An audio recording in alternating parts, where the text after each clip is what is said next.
Bismillahirrahmanirrahim. Assalamualaikum warahmatullahi wabarakatuh. Izin memperkenalkan diri, nama saya Rifki Al-Ghifari, NIM 1804035, Prodi Pendidikan Sosiologi Universitas Pendidikan Indonesia, mata kuliah Pendidikan Resolusi Konflik. Dengan dosen pengampu yaitu adalah Profesor Dr. Haji Bunyamin Maftuh MPD MA dan Ibu Rika Sartika MPD. Pertama-tama saya akan menjelaskan manfaat saya mempelajari mata kuliah Pendidikan Resolusi Konflik adalah saya mendapatkan ilmu dan pemahaman lebih jelas mengenai konflik yang sering terjadi di masyarakat, termasuk konflik sosial di kalangan pelajar dan mahasiswa yang akan saya jelaskan berikut ini. Di teori ini saya mengambil teori konflik menurut perspektif Lewis A. Coser. Jadi menurut teori Lewis A. Coser, konflik adalah merupakan sebuah sistem sosial yang bersifat fungsional. Menurut Coser, konflik yang terjadi dalam masyarakat tidak semata-mata menunjukkan fungsi negatif, tetapi konflik dapat pula menimbulkan dampak yang positif bagi berlangsungnya tatanan masyarakat. Selanjutnya, bagi Coser, konflik merupakan salah satu bentuk interaksi dan tidak perlu diingkari keberadaannya.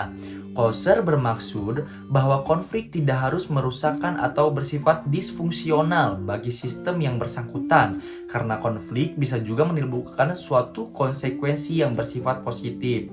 Lalu Coser juga memberikan gambaran kepada kita bahwa konflik sebagai perselisihan mengenai nilai-nilai atau tuntutan-tuntutan berkenaan dengan yang pertama kekuasaan, status, dan sumber-sumber kekayaan yang persediaannya tidak mencukupi.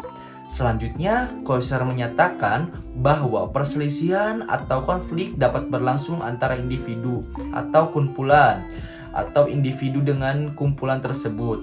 Jadi, kita dapat melihat konflik individu dengan individu. Masih ingat tidak ketika kita sekolah di bangku SMA atau SMK, secara tidak sadar kita sudah menciptakan konflik yang positif, yaitu diantaranya dalam tindakan kompetisi, dalam ajang perlombaan, bersaing untuk menjadi juara kelas, dan pengalaman konflik positif yang sudah kita lalui. Pada konflik yang bersifat negatif bisa kita lihat pada hasil akhir dari kompetisi, yang mana hasil tidak sesuai dengan harapan yang kita inginkan, seperti misalnya tawuran antar pelajar SMA maupun SMP, tawuran antar pendukung, supporter bola. Nah, bisa kita lihat dari apa teori Coser tadi menjelaskan bahwa ada satu tujuan, yaitu adalah kekuasaan. Nah, seperti tawuran ini di kalangan remaja adalah mereka ingin menguasai siapa yang paling jago dan siapa yang pemenangnya. Lalu contoh lainnya adalah contoh yang negatifnya itu dapat merugikan masyarakat. Oleh karena itu, sudah semestinya kita menghindari konflik yang bersifat negatif tersebut. Nah, solusi agar konflik di kalangan pelajar dan mahasiswa dapat dicegah yaitu adalah hal utama yang harus kita lakukan dalam mengatasi konflik ini, harus kita itu menggunakan kepala dingin ketika kita sedang konflik dan tidak memakai emosi. Ingat, tidak memakai emosi. Memang agak sulit menahan emosi saat sedang berkonflik dengan seseorang.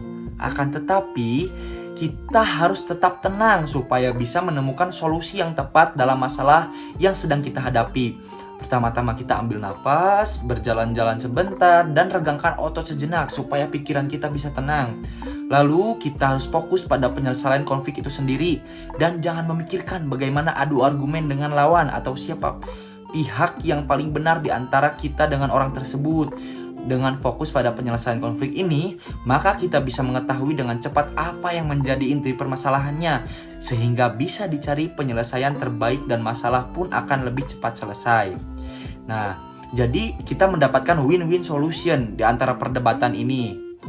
Lalu, membuka percakapan atau diskusi adalah langkah bijak untuk penyelesaian konflik atau masalah. Ajak lawan bicara Anda untuk berdiskusi dengan memiliki tempat yang netral, aman, kondusif, dan juga nyaman, sehingga Anda bisa merundingkan masalah yang dihadapi dengan sikap yang baik. Baik, terima kasih. Mungkin itu penjelasan dari saya. Sekali lagi mohon maaf jika ada kata-kata yang salah. Wabillahi taufiq wal hidayah. Wassalamualaikum warahmatullahi wabarakatuh.